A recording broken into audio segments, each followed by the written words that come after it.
नमस्कार, हेडलाइंस बिहार देख रहे हैं। मैं हूं आपके साथ बिरजू सिंह। बिहार में स्थानीय निकाय कोटे से 24 सीटों पर विधान परिषद के चुनाव होने हैं, जिसको लेकर चुनाव आयोग ने तारीखों का ऐलान कर दिया है।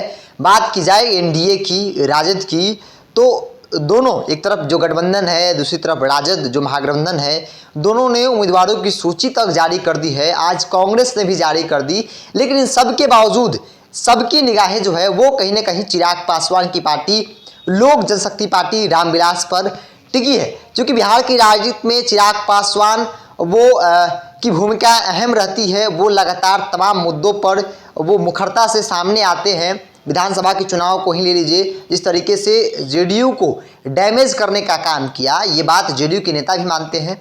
लेकिन विधान परिषद के चुनाव में चिराग पासवान की पार्टी की क्या भूमिका रहेगी, इसको लेकर लगातार सवाल उठ रहे थे। हालांकि चिराग पासवान ने भी कहा था कि जल्द ही हम लोग उम्मीदवारों की सूची जो है वो जारी करेंगे। लेकिन बता दें कि इस वक्त जो जानकारी हमें मिली है कि कल जो बैठक हुई 12 जनपद में, चिराग पासवान तमाम जो बिहार के नेताओं के साथ बैठक की, मंथन किया, और यानी कि आज के बाद कल जो है वो उम्मीदवारों की सूची जो है वो जारी कर दी जाएगी। लेकिन सूची में क्या कुछ होगा, क्योंकि चिराग पासवान को लेकर कहा जा रहा था कि चिराग पासवान जब सूची जारी करेंगे तो कहीं ना कहीं एक यूँ कह सकते हैं कि एक तहलका जरूर मचेगा राजनीति में।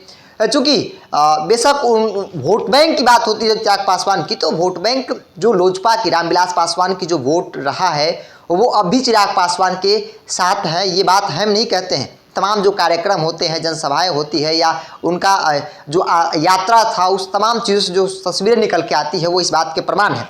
लेकिन फिलहाल जो जानकारी हमें मिली है कि चिराग पासवान फिलहाल जो है वो फर्स्ट फेज के तकरीबन 5 से 6 सीटों पर उम्मीदवारों का ऐलान करेंगे, और कहीं ना कहीं जो सूची आएगी कल, जो प्रेस कॉन्फ्रेंस के माध्यम से जो जानकारी दी जाएगी, वो कहीं ना कहीं चौंकाने वाली होगी।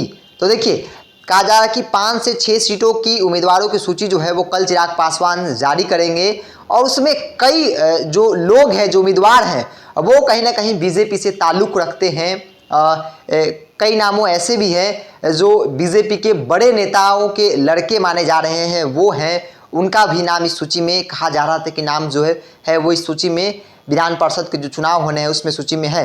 लेकिन ऑल ओवर बात किया जाए तो चिराग पासवान की तरफ से जो हमें जानकारी मिली, हालांकि ऑफिशियल जानकारी नहीं है, लेकिन जो सूत्र हमारे बता रहे हैं कि 10 से 12 सीटों पर जो है चिराग पासवान जो है वो चुनाव इस बार लड़ेंगे। जिन जिन जगहों पर उनकी पार्टी मजबूत है, उन तमाम सीटों पर चिराग पासवान की पार्टी जो है वो मजबूती से चुनाव जो है वो लड़ेगी। यानी कि 10-12 सीटें हैं जहां पे उनकी पार्टी मजबूती से जमीन पर है, तो उन तमाम सीटों पर चुनाव लड़ेगी। लेकिन फिलहाल बता दें कि 5 से 6 सीट की जानकारी जो मुझे मिल रही है कि कल जो है वो 5-6 सीट पर उम्मीदवार जो है वो चिराग पासवान की तरफ से ऐलान किया जाएगा, जो कि कहीं ना कहीं बिहार की राजनीति में खासतौर पर जनता दल यू को चौंकाने वाली होगी। इस खबर में इतना ही। देखते हैं बिहार। नमस्कार।